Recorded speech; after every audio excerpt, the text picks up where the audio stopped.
Mtu ambaye haombi anaenenda kwa kufuata jitihada zake mwenyewe. Anafikiria kama ni namna ya kuonyesha uwezo wake wa wewe kuwa kiongozi, wakati anachokionyesha ni kuonyesha mtu aliyechanganyikiwa na kuvurugwa, very desperate. Ukiongea na Mungu, maamuzi yako yanakuwa ni very sharp. You know exactly what to do. Lakini ukianza kutumia nguvu zako na jitihada zako, pale ndipo utaanza kudoubt. Na hili nitaliweza?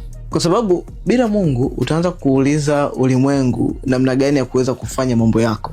Na unapoanza kuuliza ulimwengu namna gani ya kuweza kufuata matokeo ya kitu unachokitaka, ulimwengu wenyewe ushapotea. So inawezekana vipi ulimwengu uliopotea uje kukupa majibu ya matarajio na matokeo ambayo unayatafuta wakati ulimwengu wenyewe ushapotea? So itakachotokea ni kwamba mwanaume utajikuta unapenda sana kuongoza lakini upende kusikiliza. Ukitaka kuanza kuchukuliwa serious, lazima utengeneze mazingira ya watu wengine kujifunza kupitia wewe kwanza. Tena hivi, sio kama mimi naomba praying to God kwamba mimi ni mnyonge sana. No.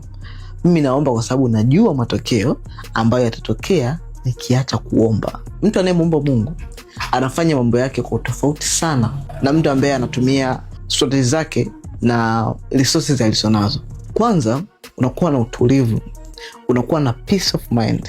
Watu watakuja, watu wataondoka, watu watakushambulia, kutatokea machafuko like what's happening right now, but you will have calmness and peace ambayo hakuna sehemu yoyote for now unaweza kwenda kuipata hii peace ambayo utaipata kama ukijicommit mwenyewe kwenye prayer. So ukitaka kupata the real power, ipate kutoka juu na sio kwenye comment section Instagram.